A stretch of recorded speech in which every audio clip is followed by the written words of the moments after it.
ശരിക്കും എങ്ങനെയാ ടൈറ്റിൽ വന്നത് മാജിക് മഷീൻ? അവൻ സ്ഥിരം യൂസ് ചെയ്തുകൊണ്ടിരിക്കുന്നതുകൊണ്ട് പെട്ടെന്ന് അതായിരിക്കാം. എങ്ങനെയായിരുന്നു മാജിക് മഷീൻ ജേണി തുടങ്ങി?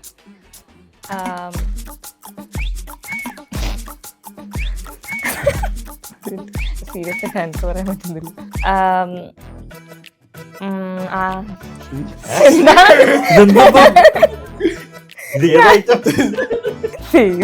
ഇപ്പൊ മഷ്റൂം അടിച്ചത് ആരാ സംശയിക്കാതില്ല. ബോർഡ് മാത്രമല്ലേ ഉള്ളൂ. ഉച്ചയ്ക്ക് ഊണ് കഴിക്കണേക്ക് മുന്നേ വരെ ഒരു കുഴപ്പമുണ്ടായിരുന്നില്ല. മഷ്റൂം കറി ഉണ്ടായിരുന്നോ? മാജിക് മഷ്റൂം പേര് നീ തന്നെയല്ലേ ഇട്ടത്? മമ്മൂക്കനെ വെച്ചിട്ട് I M A disco dance എന്ന് പറഞ്ഞിട്ടുള്ളൊരു സിനിമ, ശരിക്കും അതിപ്പോഴും പ്രൊജക്റ്റ് നമുക്ക് അത് കേട്ട് ഭയങ്കരമായിട്ട് ചിരിച്ച് നമുക്ക് ചെയ്യാം എന്നൊക്കെ പറയുന്നൊരു ലെവലിരുന്ന്. അത് മമ്മൂക്ക അല്ലാണ്ട് വേറെ ആർക്കും ആപ്റ്റും അല്ല വേറെ എടുത്ത് ചെയ്യാനും. വീട്ടിലത് സംസാരിക്കാറുണ്ട് ജിൻസി പരിപാടി സംസാരിക്കാറുണ്ട് ഈ ഭാഷ. അവരെ ഇടയ്ക്ക് കളിയാക്കൊക്കെ ചെയ്യും അങ്ങനെയുള്ള. അപ്പോഴാണ് എനിക്ക് മനസ്സിലാണ് ഇങ്ങനെയൊക്കെ. പണ്ട് ഇങ്ങനെ പറഞ്ഞു കേട്ടിട്ടുണ്ട് അച്ഛൻ എപ്പോഴും ഭയങ്കര സപ്പോർട്ട് വൈബാണ് എന്നുള്ളത്. പിന്നെ അതിനെ സപ്പോർട്ട് ചെയ്തല്ലേ പറ്റുള്ളൂ. അത് എന്തിനാണ് നോ പറയുന്നത്? അവരുടെ സ്വാതന്ത്ര്യമല്ലേ. ആദ്യ ടീസർ വന്നപ്പോ കമന്റ് ഫുള്ളും ആകാശ് ഫാൻസ് ആയിരുന്നു. അത് അവൻ ചെയ്യിപ്പിച്ചാണ്. കമന്റ് കണ്ടിട്ട് ഇത് ഏതോവനെ ഈ ആകാശം എന്നൊക്കെ പറഞ്ഞിട്ട് അവസാനം എനിക്ക് അറിയത്തില്ല ഈ ഐഡിയ ആരൊക്കെയാണ്, ഇത് എവിടെ നിന്നൊക്കെയാണ് പോണേ. ആ വേഷം അയച്ചു വെക്കുന്നതിന് മുന്നേ എനിക്ക് ആ കഥാപാത്രത്തിനോട് സംസാരിക്കണം എന്ന് എന്നോട് പറഞ്ഞു. ഈ കഥാപാത്രത്തോടെ എന്താണ് സംസാരിക്കേണ്ടത്? Hi hello viewers, welcome to our show untold with Ajin. ഇന്ന് നമ്മുടെ കൂടെ കുറച്ച് അൺടോൾഡ് സ്റ്റോറീസ് പറയാനുള്ളത്. ജാൻ 23 മാജിക് മഷ്റൂംസ് തിയേറ്ററിലേക്ക് എത്തുകയാണ്. അപ്പോൾ അതിൻ്റെ കുറച്ച് വിശേഷങ്ങൾ പങ്കുവയ്ക്കാൻ വി ഹാവ് ഡയറക്ടർ നാദർഷിക, സുജിത് ഏടൻ ആൻഡ് അക്ഷയ ആൻഡ് ആകാശ് ദേസു. 4 പേർക്കും വെൽക്കം. ഞാൻ ശരിക്കും പറയല്ലേ, ആദ്യത്തെ ടീസർ വന്നപ്പോഴേ ചോദിക്കണമെന്ന് വിചാരിച്ചാൽ, ആദ്യത്തെ ടീസർ വന്നപ്പോൾ ആദ്യത്തെ ഒരു 10 മിനിറ്റിൽ കമന്റ് ഫുള്ളും ആകാശ് ഫാൻസ് ആയിരുന്നു. ശരിക്കും നിങ്ങൾ ഷൂട്ട് ചെയ്തപ്പോഴൊക്കെ ഈ ആകാശ് ഫാൻസിന് ഇമ്പാക്ട് ശരിക്കും കിട്ടിയിരുന്നു? ഇല്ല, അത് അവൻ ചെയ്യിപ്പിച്ചാണ്. കാരണം അവൻ്റെ നാട്ടിൽ കുറേ പേരുടെ അടുത്ത് പറഞ്ഞു വെച്ചിട്ടുണ്ടായിരുന്നു, എൻ്റെ ഒരു വിലയും നിലയും മനസ്സിലാക്കണമെങ്കിൽ നിങ്ങൾ ഈ സാധനം വന്ന് കഴിയുമ്പോൾ തന്നെ ആകാശ് ദേവ് എന്ന്. പക്ഷേ അതിൻ്റെ ഒരു ദോഷം വന്നെന്നറിയോ, ആരാ ഈ ആകാശ് ദേവ്, ഈ PR വർക്കാണല്ലോ എന്ന് പറഞ്ഞിട്ട് എഴുതി തുടങ്ങിയപ്പോൾ പിന്നെ ഞാനിവനെ വിളിച്ച് പറഞ്ഞടാ PR തൽക്കാലം നിർത്തുക, അല്ലെങ്കിൽ ചീത്തപ്പേര് വരും. അവൻ പറഞ്ഞ് ഫാൻസ് സമ്മതിക്കണില്ലേക്ക്, അവരെല്ലാവരും കൂടി ഇങ്ങനെ ആഘോഷിച്ചുകൊണ്ടിരിക്കുകയാണെന്ന് പറഞ്ഞു. പിന്നെ വേറെ കാര്യമുണ്ട്, ഇവന് നല്ല അവരൊരു കുറേ ഫ്രണ്ട് സർക്കിളുണ്ട്. ഈ സുഹൃത്തുക്കൾ എന്ന് പറയുന്നത് നമ്മളുടെ ഒരു നന്മ സമയത്ത് നമ്മളുടെ കൂടെ നിൽക്കേണ്ട ആൾക്കാരാണ് സുഹൃത്തുക്കൾ, സൗഹൃദ വലയം എന്ന് പറഞ്ഞാൽ. അതില്ലാതെ നമുക്ക് നിലനിൽപ്പില്ല. കാരണം ഒരു നല്ല സൗഹൃദ വലയം ഉണ്ടെന്ന് എനിക്ക് അന്ന് മനസ്സിലായി ആകാശിന്. നമുക്കുണ്ട് സുഹൃത്തുക്കൾ, പക്ഷെ നമ്മളൊരു സിനിമയോ അങ്ങനെ എന്തെങ്കിലും കാര്യങ്ങളൊക്കെ വരുമ്പോൾ ഇതുപോലെ സപ്പോർട്ട് ചെയ്ത്, കാരണം ഇദ്ദേഹത്തിൻ്റെ ഒരു സ്വപ്നമായിരുന്നു, അത് സാക്ഷാത്കരിക്കുകയാണ് എന്ന് അറിഞ്ഞപ്പോൾ ആ സുഹൃത്തുക്കളുടെ ഒരു സന്തോഷം പ്രകടിപ്പിച്ചാണ്. അല്ലാണ്ട് PR വർക്കൊന്നുമില്ല കേട്ടോ. ഞാൻ തമാശക്ക് ഇങ്ങനെയൊക്കെ പറയുമെങ്കിൽ ആ സന്തോഷം പക്ഷേ ഇത്തിരി കൂടുതലായി പോയെന്നുള്ളൂ. എന്താ ടീച്ചർ ഇറങ്ങിയപ്പോൾ ഞാൻ ഡിപ്രഷനിലായിരുന്നു. കമന്റ് കണ്ടിട്ട് ഇത് ഏതോവനെ ഈ ആകാശം എന്നൊക്കെ പറഞ്ഞിട്ട് അവസാനം എനിക്ക് അറിയത്തില്ല ഈ ഐഡിയ ആരൊക്കെയാണ്, ഇത് എവിടെ നിന്നൊക്കെയാണ് പോണേ. എന്നിട്ട് ഞാൻ എന്നിട്ട് ഇത് ഫുള്ള് പിന്നെ ഇങ്ങനെ വന്നോണ്ടിരിക്കുന്നു. അപ്പൊ കൂട്ടുകാർ നമ്മൾ കുറെ വർഷങ്ങളായിട്ട് ഇതിന്റെ പുറകെ ഇങ്ങനെ നടക്കുന്നതാണല്ലോ. അപ്പൊ അവന്മാർ ഞാൻ ഇതിലോട്ട് എത്തിയപ്പം അവര് സിനിമ ചെയ്ത സന്തോഷമാണത് അവർക്ക്. എല്ലാരും ഫുള്ള് ഇത് തന്നെ. അവസാനം ഞാൻ എന്നിട്ട് ഇത് എന്റെ വഴിയാണല്ലോ ഇത് പോണേ. ഞാൻ എന്നിട്ട് എന്റെ സ്റ്റോറിയൊക്കെ ഞാൻ ഡിലീറ്റ് ആക്കി. എനിക്ക് ഇത് എന്നിട്ട് ഫുൾ പ്രശ്നമായി. എന്നിട്ട് ഇത് ആരൊക്കെയാണെന്ന് മനസ്സിലാവുന്നില്ല, ഇത് ഡിലീറ്റ് ആക്കാനും പറ്റുന്നില്ല, ഒന്നും ചെയ്യാനും പറ്റില്ല. അങ്ങനെ ഒരു അവസ്ഥയായിരുന്നു. സ്നേഹം കൊണ്ട് ചെയ്തതാണ്, PR അല്ലത്. ഞാൻ പിന്നെ ഒന്നും മിണ്ടാൻ പോയില്ല. എന്നറിയോ, ഞാനത് കുറച്ച് മുമ്പ് ഞാൻ വളരെ ഇതായിട്ട് ആകാശ് ഇതിനെ പ്രോത്സാഹിപ്പിക്കുക. കാരണം എന്ന് പറഞ്ഞെങ്കിൽ മാജിക് മഷ്റൂം എന്നുള്ള ടൈറ്റിലും ഒക്കെ ആയിട്ട് എന്തെങ്കിലും വിവാദം വരെയാണെങ്കിൽ ഒരാൾ അവിടെ തടയിട്ട് വെച്ചു കൊടുക്കാനുണ്ട്. ഒരു ഷോൾഡർ ഉണ്ടല്ലോ. ശരിക്കും എങ്ങനെയാ ടൈറ്റിൽ വന്നത് മാജിക് മഷ്റൂം? ടൈറ്റിൽ പല കാര്യങ്ങളും ആലോചിച്ചുകൊണ്ടിരിക്കുന്ന സമയത്ത് നമ്മുടെ ഒരു അസിസ്റ്റന്റ് ഡയറക്ടർ പയ്യുണ്ട്, യദു എന്ന് പറയുന്നത്. അപ്പോൾ ഇതിനകത്ത് റാപ്പ് എഴുതിയിട്ടുണ്ട്, ഒരു പാട്ടിൻ്റെ അകത്ത് ഒരു പോർഷൻ. അവൻ്റെ വായിന്ന് വീണാണ് മാജിക് മഷ്റൂംസ് എന്ന് പറയുന്നത് വാക്ക്. അവൻ സ്ഥിരം യൂസ് ചെയ്തുകൊണ്ടിരിക്കുന്നതുകൊണ്ട് പെട്ടെന്ന് അതായിരിക്കാം, പറയാൻ പറ്റില്ല. ശരിക്കും ഫസ്റ്റ് അനൗൺസ്മെന്റ് വന്നപ്പോൾ നാദിക്കയുടെ OG ക്യാമറമാൻ, അതായത് അമർ അക്ബറിന്റെ ക്യാമറമാനായിട്ടുള്ള സുഹിത്തേട്ടൻ്റെ ഒപ്പം വീണ്ടും ഒരു സിനിമ, അതായിരുന്നു ഫസ്റ്റ് നമ്മൾ കണ്ട പേരുകളിലൊന്ന്. ശരിക്കും എന്താ ഇത്ര വർഷം ഗ്യാപ്പ് വന്ന്? ഇദ്ദേഹം ബിസി. മറ്റേ ഓരോ പടത്തിന് അതിന് ശേഷമുള്ള പടത്തിന് ഇപ്പൊ കട്ടപ്പന രണ്ടാമത്തെ പടം ചെയ്തപ്പോൾ ഞാൻ വിളിച്ചപ്പോൾ എൻ്റെ അടുത്ത് പറഞ്ഞു അത് ശരിയാട്ടോ. ഞാൻ നാദക്കയുടെ എല്ലാ സിനിമകളുടെയും കഥ എനിക്കറിയാം, എല്ലാ സിനിമകളുടെയും എല്ലാ പരിപാടികളും അറിയാം. ആ സമയത്ത് പല സമയത്തും സമയം ഇല്ല, അങ്ങോട്ടും ഇങ്ങോട്ടും ക്ലാഷ് ആയതുകൊണ്ടാണ് സംഭവിക്കാണ്ടിരുന്നത്. പിന്നെ ശമ്പളമൊക്കെ കൂടിയെന്നേ, നമുക്ക് പിടിച്ചാൽ കിട്ടാത്ത ലെവലിലേക്കൊക്കെ എന്നിട്ട് ഇപ്പൊ തന്ന ശമ്പളം ഭയങ്കരമാന്നേ.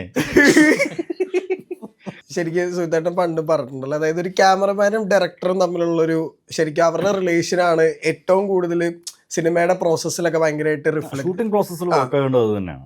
അപ്പൊ ശരിക്കും നാദക്കയുടെ വർക്ക് ചെയ്യുമ്പോ എങ്ങനെയാ നിങ്ങളുടെ ഒരു വൈബ് മച്ച വൈബ് എങ്ങനെ? ഉറപ്പായിട്ടും ഭയങ്കര നല്ല രസമുള്ളൊരു വൈബ് ഉള്ളത് കൊണ്ടാണ് ഇത് സംഭവിക്കുന്നത്.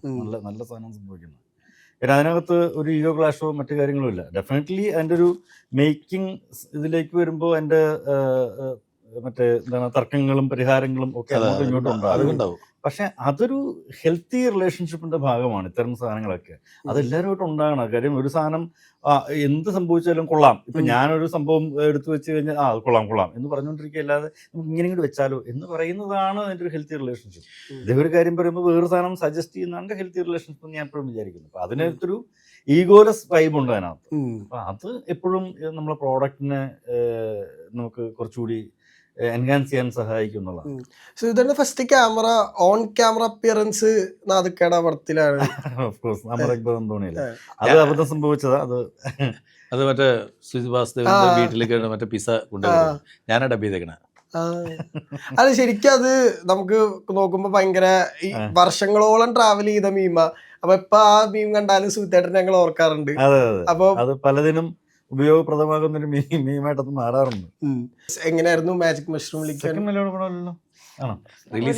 റിലീസ് ചെയ്യുന്ന ഫസ്റ്റ് പടം. ഇതിനു മുമ്പ് വേറെ പടത്തിൽ അഭിനയിച്ചിട്ടുണ്ട്. എങ്ങനെയായിരുന്നു മാജിക് മഷ്റൂം ജേണി തുടങ്ങി?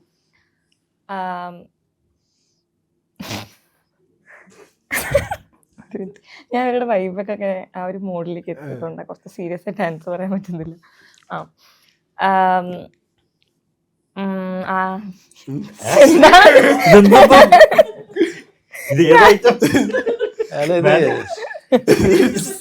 ഇത് ഇപ്പൊ മഷ്റൂം അടിച്ചത് സംശയമില്ല. ബോർഡ് മാത്രമല്ലേ ഉള്ളൂ. കഴിക്കണേക്ക് മുന്നേ വരെ ഒരു കുഴപ്പമില്ലായിരുന്നില്ല കൊച്ചാണ്. മഷ്റൂം കറി ഉണ്ടായിരുന്നോ? പറയാം. ഫ്രണ്ട്സ് ഇരിക്കുന്നുണ്ട് ടെൻഷൻ ആവുന്നതാണോ? ടെൻഷനേ അല്ല, ഞാൻ ആക്ച്വലി കുറച്ച് വെരി കൂൾ വൈബിലേക്ക് പോയി. അതുകൊണ്ടാണ് ആൻസർ പറയാം. മാജിക് മഷ്റൂംസിലോട്ട് എങ്ങനെയാണ് വന്നത്?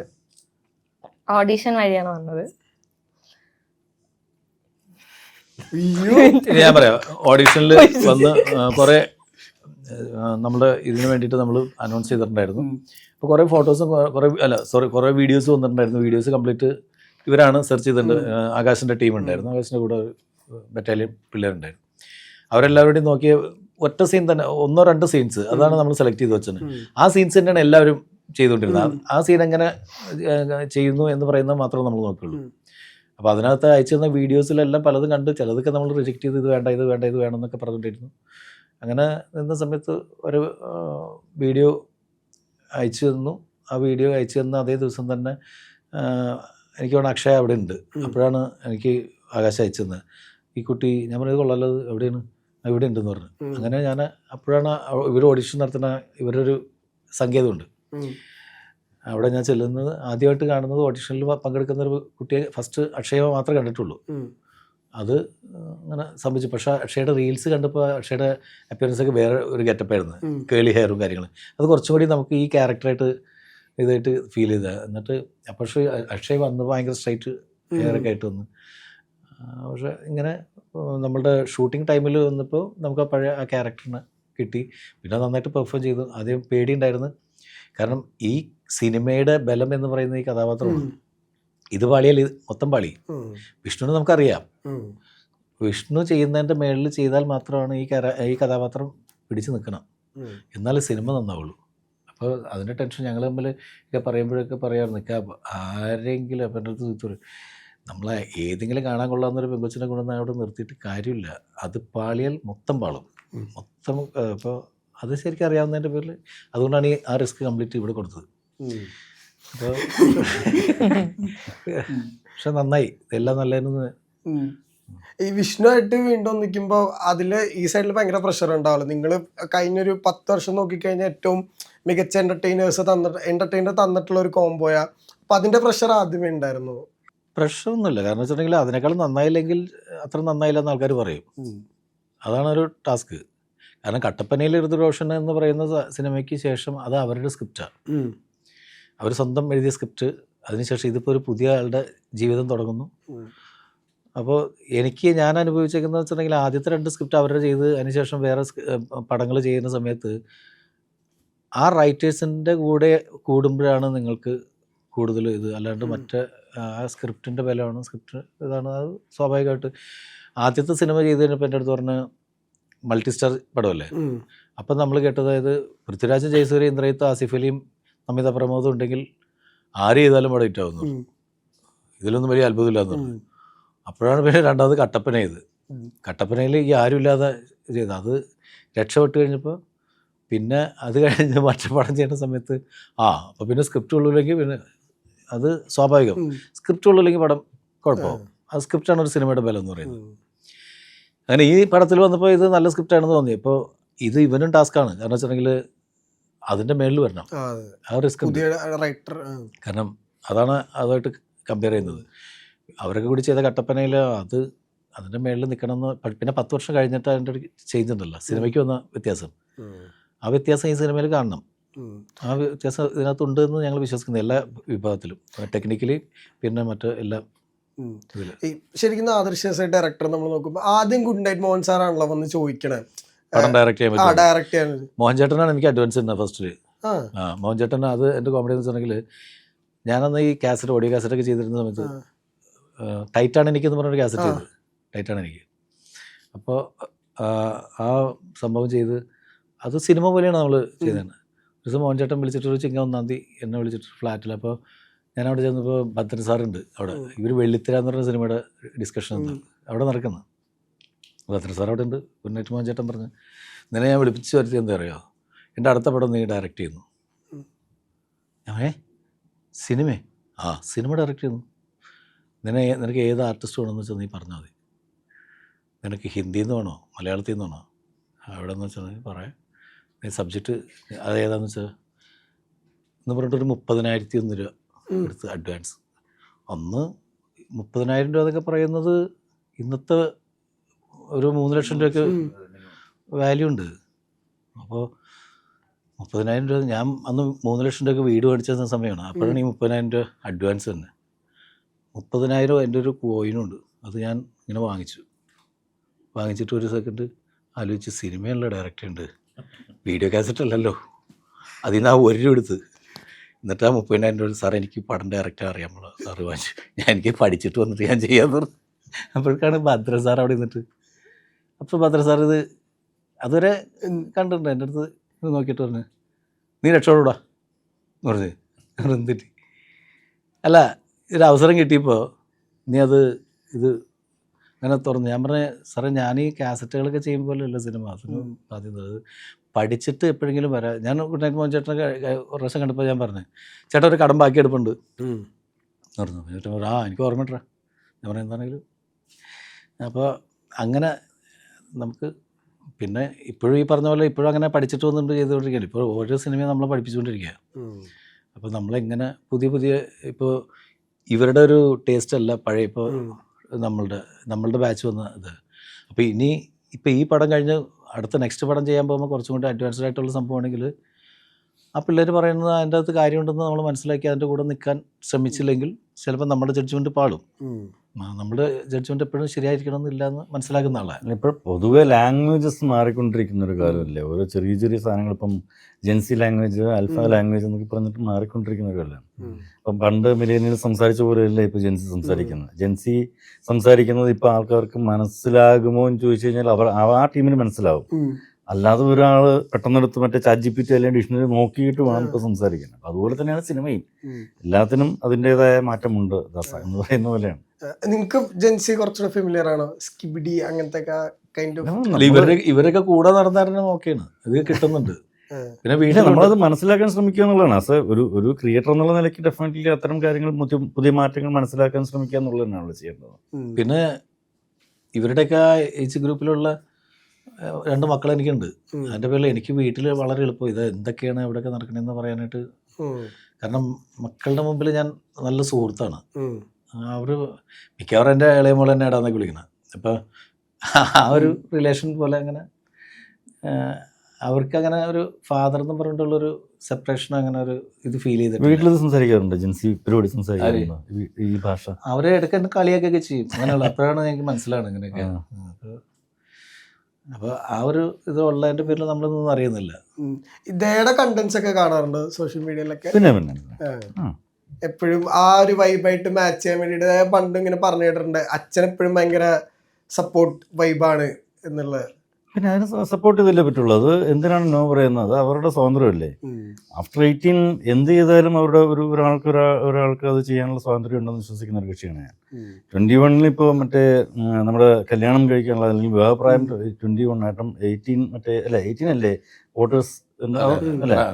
അപ്പോൾ അതുമായിട്ടും ക്രമീകരിച്ചിരിക്കുന്നത് എന്തിനാണ്? അപ്പോൾ അവർക്ക് അതിനുള്ള സ്വാതന്ത്ര്യം കിട്ടാനാണ്. ഈ ശരിക്കും എന്താ ഇതിന്റെ പോസ്റ്ററിൽ ഫുള്ളൊരു ഫാന്റസി എന്ന് പറഞ്ഞ വേർഡ് ഉണ്ട്. ശരിക്കും എന്താ ആ ഫാന്റസി എലമെന്റ്? അധികം റിവീൽ ചെയ്യാൻ പറ്റാതെ എന്താ ക്രക്സ്? നമ്മളിതിൽ ഈ പറയുന്ന എഴുത്തിന്റെ ഒരു ടൈമിൽ ഏതൊരു ജോണർ പരിപാടി അല്ലെങ്കിൽ എന്ത് പുതുമ അത് ഇപ്പൊ ഡെയിലി അപ്ഡേഷൻ നടന്നുകൊണ്ടിരിക്കുകയാണല്ലോ. ഒരു കഥ എഴുതുന്ന സമയത്ത് നമുക്കിതിനെ എങ്ങനെ പുതിയ രീതിയിൽ അവതരിപ്പിക്കാം, മേക്കിംഗ് വൈസ് ആണെങ്കിലും അതിന്റെ എല്ലാ മേഖലകളിലും എങ്ങനെ വർക്ക് ചെയ്യാം എന്നുള്ളൊരു രീതിയിൽ ആലോചിക്കുമ്പോൾ വായിച്ചിട്ടുള്ള പുസ്തകങ്ങളിൽ നിന്ന് എനിക്ക് ഭയങ്കര ഇഷ്ടപ്പെട്ടുള്ള ഒരു കൺസെപ്റ്റാണ് ഈ മാജിക്കൽ റിയലിസം എന്ന് പറയുന്ന കൺസെപ്റ്റ്. എനിക്ക് ഈ പറയുന്ന മാർക്യൂസിൻ്റെ ആണെങ്കിലും കാഫ്കയുടെയും പുസ്തകങ്ങളിൽ നിന്നൊക്കെ വായിച്ചിട്ട് കിട്ടിയിട്ടുള്ളൊരു പരിപാടിയുണ്ട്. അപ്പോൾ അത് വെച്ചിട്ടൊരു സാധനം വർക്ക് ചെയ്യാം എന്നുള്ളൊരു ആശയമാണ്. അങ്ങനെയാണ് ഇത് എഴുതിയിട്ടുള്ളത്. അപ്പോൾ ഇതിൽ ഈ മാജിക്കൽ റിയലിസം എന്ന് പറയുന്ന ഒരു കൺസെപ്റ്റിൽ തന്നെയാണ് പടം ഉള്ളത്. എങ്ങനെയുണ്ടായ സുധേട്ടാ ഷൂട്ട് ചെയ്യുമ്പോൾ മാജിക്കൽ റിയലിസം ഒക്കെ? ഭയങ്കര എങ്ങനെയാന്ന് പറയുന്നത്, അതായത് ഇതിനകത്ത് ഇതിനൊരു കണ്ടന്റ് ഇതിനകത്തുള്ളൊരു പരിപാടിയാണ് മാജിക്കൽ റിയലിസം എന്ന് പറയുന്നത്.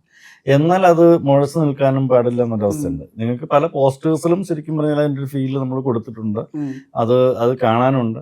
ഇത് മാത്രമല്ല, ആ പോസ്റ്റേഴ്സ് ചെറിയൊരു അതിൻ്റെ ഒരു എക്സാമ്പിൾ മാത്രമാണ്. പക്ഷേ ഇതിൻ്റെ ഒരു ക്ലൈമാക്സ് പോർഷനിലേക്ക് വരുമ്പോഴാണ് അതിൻ്റെ ഏറ്റവും നല്ല ഫീല് നമ്മൾ കൊണ്ടുവരുന്നത്. അത് പക്ഷെ നമ്മളോട് റിവീൽ ചെയ്യാൻ താല്പര്യപ്പെടുന്നില്ല. അത് സിനിമ കണ്ടു തന്നെ ആസ്വദിക്കേണ്ട ഒരു സംഗതിയാണ്.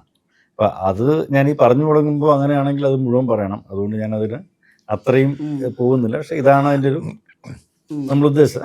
It was fun. ആക്ച്വലി അങ്ങനെയുള്ള വിഷ്വൽസ് പറയുമ്പോൾ കേൾക്കുമ്പോൾ എളുപ്പമാണ്.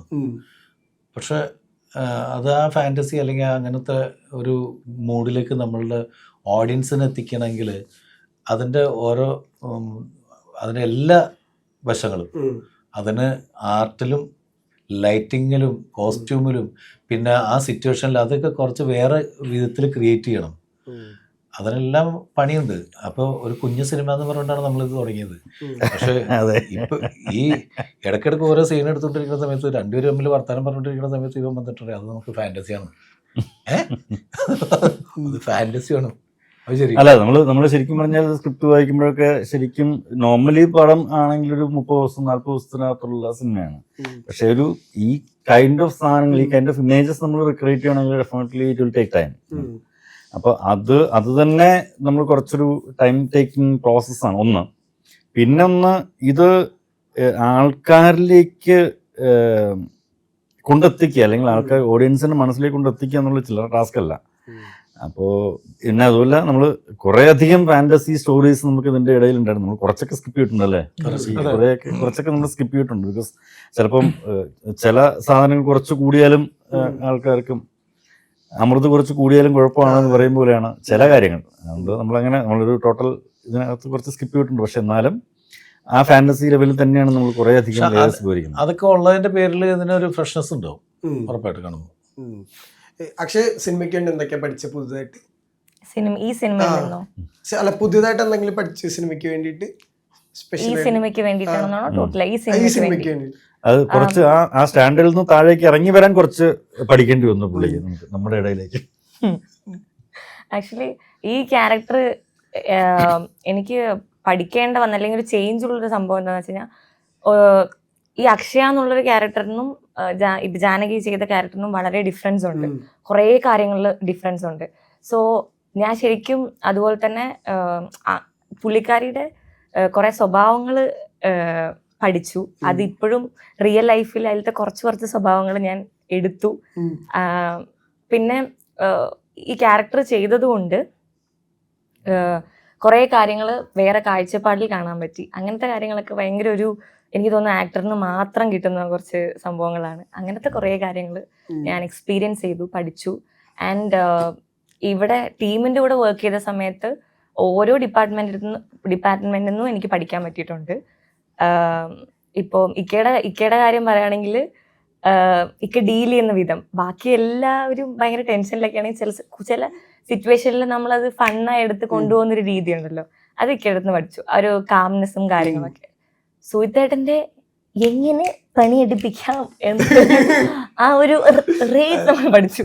പിന്നെ ആകാശിൻ്റെ കാര്യമാണെന്നുണ്ടെങ്കിൽ ഞാൻ റൈറ്റർ എന്നുള്ള രീതിയിൽ ഞാൻ ഒബ്സർവ് ചെയ്തപ്പോൾ എനിക്ക് ഇഷ്ടമാണ് ഇതൊക്കെ അറിഞ്ഞിരിക്കാൻ വേണ്ടി. അപ്പം ഒബ്സർവ് ചെയ്തൊരു കാര്യം എന്താണെന്ന് വെച്ച് കഴിഞ്ഞാൽ, ആദ്യമായിട്ടാണ് ഒരു റൈറ്റർ പടം കഴിഞ്ഞ ശേഷം എനിക്ക് ആ കഥാപാത്രത്തിനോട് സംസാരിക്കണം തീരുന്നതിന് മുന്നേ, ആ വേഷം അഴിച്ചു വെക്കുന്നതിന് മുന്നേ എനിക്ക് ആ കഥാപാത്രത്തിനോട് സംസാരിക്കണം എന്ന് എന്നോട് പറഞ്ഞു.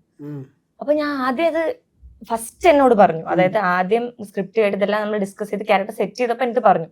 അപ്പൊ എനിക്ക് അതിന്റെ സീരിയസ്നെസ് മനസ്സിലായില്ല. പക്ഷെ എൻഡിലേക്ക് എത്തിയപ്പോൾ കഴിഞ്ഞ സമയത്ത് പുള്ളിക്കാരൻ എഴുതുന്ന സമയത്ത് ആ ക്യാരക്ടർ എന്തായിരുന്നു, അത് ആ ക്യാരക്ടറിനോട് എന്താണോ പറയാനുള്ളത്, അതെനിക്ക് ഭയങ്കര, അപ്പൊ എത്ര ഇൻവോൾവ് ആയിട്ടാണ് എഴുതുന്നത് എന്നുള്ള കാര്യങ്ങളൊക്കെ പഠിക്കാൻ പറ്റി. അങ്ങനെ ഓരോ ഇപ്പൊ ഷൈൻ ചേട്ടൻ, നമ്മുടെ ചീഫ് ഉണ്ട്, ഷൈൻ ചേട്ടൻ ഇതുപോലെ എങ്ങനെ ഒരു സിറ്റുവേഷൻ ഭയങ്കര ഭയങ്കര ടെൻഷനിൽ പോയിക്കൊണ്ടിരിക്കുകയായിരിക്കും. കാരണം ആക്ടറിന് ഏറ്റവും ഇമ്പോർട്ടൻറ്റ് നമ്മൾ കാമായിരിക്കണം, അവിടെ എന്ത് നടക്കണം നമ്മൾ കാമായിരിക്കണം. പക്ഷെ ഷൈൻ ചേട്ടൻ എന്താ ചെയ്യാന്ന് വെച്ച് കഴിഞ്ഞാൽ, ഒട്ടും സ്ക്രിപ്റ്റിൽ ഇല്ലാത്തൊരു സാധനം വന്ന് വളരെ ഒരു ചളിയൊക്കെ അടിച്ചോണ്ട് പോകും. അപ്പൊ നമ്മൾ ചിരിച്ചു പോകും. സോ അങ്ങനെ ഓരോ സിറ്റുവേഷൻസ് എങ്ങനെ ഡീൽ ചെയ്യുക. ഇപ്പോൾ സുഹിത്തേട്ടനാണെങ്കിൽ കുറെ കാര്യങ്ങൾ പഠിക്കാൻ പറ്റി. ഇപ്പൊ ആസ് എ മനുഷ്യനായിട്ടും കുറെ കാര്യങ്ങൾ പഠിക്കാൻ പറ്റി. ഇപ്പൊ സുഹിത്തേട്ടനാണെങ്കിൽ സിമ്പിൾ ആയിട്ട് ബിഗിനർ ആണ്, അങ്ങനെ അധികം കൊടുക്കണ്ട അങ്ങനെയൊക്കെ വിചാരിക്കാം. പക്ഷെ നമുക്കിപ്പോൾ ചിലപ്പോൾ നമുക്ക് ഭയങ്കര ഡൗട്ട്ഫുൾ ആയിട്ടുള്ള സിറ്റുവേഷൻസ് ആണെങ്കിലും ശരിക്കും ഇഷ്ടമാണെന്ന് തോന്നുന്ന സമയത്ത് തന്നെ ഒന്ന് അപ്രീഷിയേറ്റ് ചെയ്തിട്ടുണ്ട്.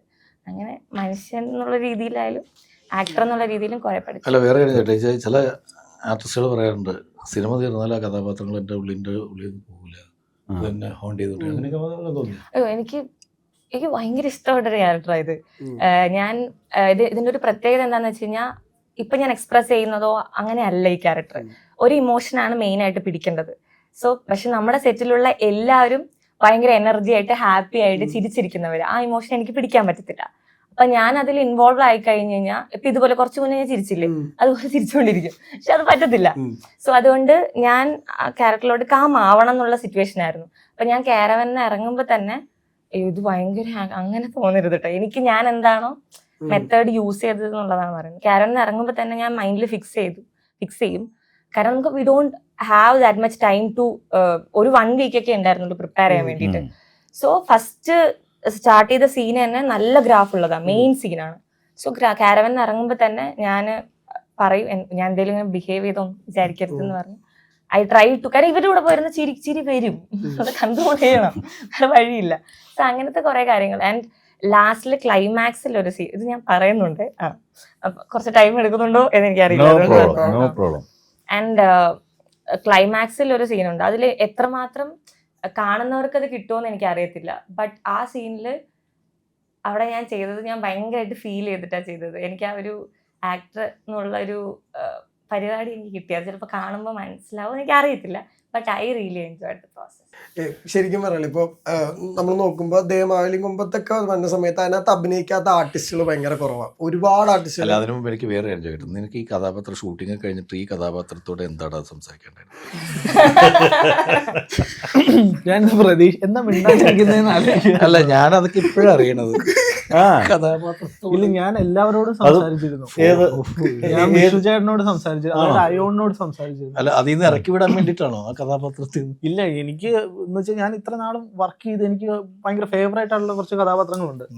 അപ്പൊ ഞാൻ അവര് കോസ്റ്റ്യൂം മാറുന്നതിന്റെ ഇപ്പം ഷൂട്ട് കഴിഞ്ഞ് പോകുന്നതിന്റെ ഇപ്പം എനിക്ക് സംസാരിക്കണം. ഞാൻ വിഷ്ണു ചേട്ടൻ്റെ അടുത്ത് സംസാരിച്ചിട്ടുണ്ട്. എന്ത് സംസാരിച്ചു? ഈ ഇതിലെല്ലാം എന്ന് വെച്ചാൽ എന്താ പറയാ, അയോണിന്റെ അടുത്ത് ഞാൻ സംസാരിച്ചത് പുള്ളിയുടെ ഉള്ളിലുള്ള കുറച്ച് നന്മ പരിപാടിയൊക്കെ ഉണ്ട്.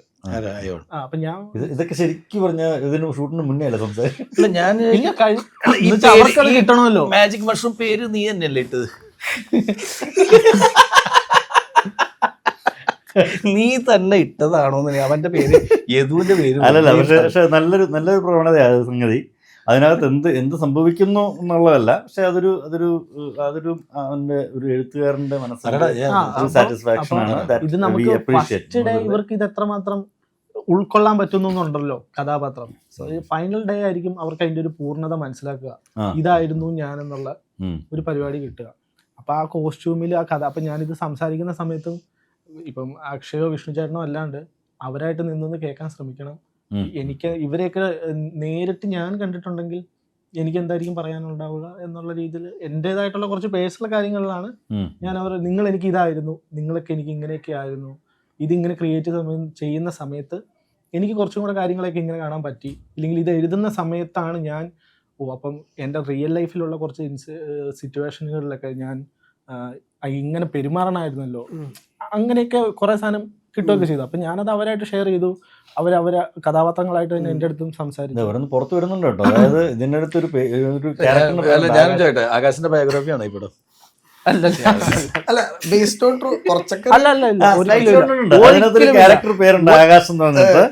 അപ്പൊ മോസ്റ്റ്ലി ശരിക്കും പറഞ്ഞല്ലോ, ഇപ്പൊ ഞാൻ ചോദിച്ചാൽ ഇപ്പൊ ഈ നേരത്തെ അക്ഷയ പറഞ്ഞല്ലോ ഭയങ്കര കൂളായിട്ട് എല്ലാം ഹാൻഡിൽ ചെയ്യുന്നത്. അപ്പൊ ദേമാവലി കൊമ്പത്തൊക്കെ വെച്ച സമയത്ത് അതിനകത്ത് അഭിനയിക്കാത്ത ആർട്ടിസ്റ്റുകളില്ല, അല്ലെങ്കിൽ ഒരുമാതിരിപ്പെട്ട എല്ലാവരും അതിനകത്ത് അഭിനയിച്ചിട്ടുണ്ട്. ആ ഒരു ശരിക്കും അത്രയും മാനേജ് ചെയ്തുകൊണ്ടാണ് ഭയങ്കര കൂളായിട്ട്. അങ്ങനല്ല, എനിക്ക് കിട്ടിയ ഒരു ഗുണം എന്ന് വെച്ചിട്ടുണ്ടെങ്കിൽ ആ വീഡിയോ കാസറ്റുകൾ ചെയ്തപ്പോൾ കിട്ടിയ ഗുണം, ദേമാവലി കൊമ്പത്തിൽ എല്ലാവരും അഭിനയിച്ചിട്ടുണ്ട്. ഹരിശേഷൻ ചേട്ടൻ, സെലിംകുമാർ, ദിലീപ്, അവരെയൊക്കെ വെച്ചിട്ടാണ് ഞാൻ ആക്ഷനും കട്ടും ഷോട്ട് എടുത്തുകൊണ്ടിരിക്കുക. അതായത് അത് വീഡിയോ കാസറ്റാണെന്ന് പറഞ്ഞിട്ട്, പക്ഷെ അഭിനയിക്കുന്നത് കംപ്ലീറ്റ് ഇന്ന് മലയാള സിനിമയിൽ അന്നും സിനിമയിൽ നിറഞ്ഞേക്കുന്ന ആൾക്കാരെ വെച്ചിട്ടാണ് ഞാൻ ഷൂട്ട് ചെയ്തത്. എനിക്ക് അതുകൊണ്ട് ടെൻഷനില്ല. പിന്നെ അതിന്റെ ഇൻട്രൊഡക്ഷൻ പറഞ്ഞ മമ്മൂക്ക, ലാലേട്ടൻ, സുരേഷ് ഏട്ടൻ, അവരൊക്കെയാണ് അതിന്റെ ഇൻട്രൊഡക്ഷൻ. അവർ അടുത്തും പോയിരുന്ന് ഇങ്ങനെ കാര്യങ്ങളൊക്കെ പറഞ്ഞു. അപ്പോൾ എനിക്ക് ഫസ്റ്റ് പടം ഇത്രയും ആർട്ടിസ്റ്റുകൾ വെച്ചിട്ട് ചെയ്യുമ്പോഴും കാര്യങ്ങൾ ശരിക്കും സിനിമയാണെന്ന് ആലോചിക്കുമ്പോൾ മാത്രമേ ടെൻഷൻ ഉണ്ടായുള്ളൂ. അതല്ലാതെ ഞാൻ അവിടെ ഷൂട്ടിംഗ് തുടങ്ങിയപ്പോൾ, കൊച്ചിയിൽ ഷൂട്ടിംഗ് തുടങ്ങിയപ്പോൾ എൻ്റെ ഫാദറിലയുടെ അടുത്ത്, അവിടുത്തെ ഫാദറിലയുടെ ഫ്രണ്ട്സൊക്കെ വന്നിട്ട് ചോദിക്കുക, അമറക്പുറത്തോടെ ഷൂട്ടിംഗ് നടക്കുകയാണ്, പൂജയൊക്കെ കഴിഞ്ഞ ഫസ്റ്റ് ഷോട്ട് എടുക്കുന്ന സമയത്ത്, ഇത്തവണത്തെ മരുമോന്റെ മാവേലി കൊമ്പത്തിൽ പൃഥ്വിരാജൊക്കെ അഭിനയിക്കുന്നുണ്ടായിരുന്നു. ഇത് സിനിമയാണ്. ഇത്തവണത്തെ മാവേലി കൊമ്പത്തിൽ പൃഥ്വിരാജ്, ജയസൂര്യൊക്കെ ഉണ്ടല്ലോ. അതാണ് അവിടെ നിന്ന് അവരിപ്പോഴും മാറിയിട്ടില്ല. അപ്പൊ അതുകൊണ്ട് ഞാൻ പറഞ്ഞ എനിക്ക് പെട്ടെന്നൊന്നും ഇപ്പൊ ഒരു അങ്കലാപ്പ് ഉണ്ടായില്ല. ഒരു പകച്ചില് എന്ന് പറയുന്ന സാധനമില്ല. ഞാൻ ആരെയും കൂടെ അസിസ്റ്റ് ചെയ്ത് ഡയറക്ഷൻ പഠിക്കാനോ അങ്ങനെയുള്ള കാര്യം അസിസ്റ്റ് ചെയ്യാൻ വേണ്ടിയിട്ട് ആഗ്രഹിച്ച് നടന്നിട്ടുണ്ടായിരുന്നു. ആ സമയത്തൊന്നും കിട്ടിയില്ല. ഞാൻ ആകെ അസിസ്റ്റന്റ് ഡയറക്ടറായിട്ട് പോകണമെന്ന് ആഗ്രഹിച്ചത് സിദ്ദിഖ് ലാൽ അവരുടെ കൂടെയൊക്കെയാണ്. അങ്ങനെ എനിക്ക് അവരുടെ മനസ്സിൽ ഗുരുസ്ഥാനത്ത് കാണുന്ന അവര്. കാരണം ഈ ഹ്യൂമർ, പ്രേം സാറ്, സത്യേട്ടൻ, പിന്നെ ജോർജ് സാറ് എന്ന് പറഞ്ഞാൽ എക്സ്ട്രീം വേറെ എല്ലാം ഇപ്പോഴത്തെ പിള്ളേരെ പോലെ. അങ്ങനെ നമ്മൾ ഒരു സ്ഥലത്താണ് കുറേ ഡയറക്ടേഴ്സിന്. അപ്പോൾ അവരുടെ സിനിമകൾ അന്നും സിനിമ തിയേറ്ററിൽ പോയി കാണുന്നത് ഇന്നത്തെ പുതിയ പിള്ളേർ ചെയ്യുന്ന സിനിമകൾ, ആ സിനിമയെ നമുക്ക് പാഠപുസ്തകങ്ങളാണ്. അപ്പോൾ അവരെങ്ങനെയാണ് ചെയ്യുന്നതൊക്കെ നമ്മളത് പഠിച്ചിട്ട് നമുക്ക് പല ഇതിനെ ആൻസർ ചെയ്യുന്നത് ആ സിനിമകളാണ്. അത് കണ്ട് പഠിക്കാൻ ശ്രമിക്കാറുണ്ട്. അതിൽ കുറ്റമൊന്നും കണ്ടുപിടിക്കാറില്ല. ഈ 2019-18 ടൈമില് ഈ മമ്മൂക്കനെ വെച്ചിട്ട് I M A disco dance എന്ന് പറഞ്ഞിട്ടുള്ളൊരു സിനിമ, ശരിക്കും അത് ഇപ്പോഴും പ്രൊജക്റ്റ് ആണോ? ഇല്ല, അത് ആ സമയത്ത് മമ്മൂക്കക്ക് ഭയങ്കര ഇഷ്ടമായിരുന്നു കഥ. അത് പിന്നെ കുറെ കഴിഞ്ഞപ്പോൾ ഇപ്പോൾ വർക്ക് ചെയ്ത് ശരിയാവില്ല.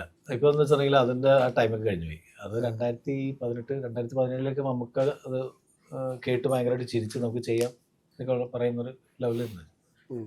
ചിലത് ആ സമയത്ത് ചെയ്യണം. അതെ. അതിലെ സുഹൃത്തേട്ടനായിരുന്നു പ്രൊജക്റ്റിൽ?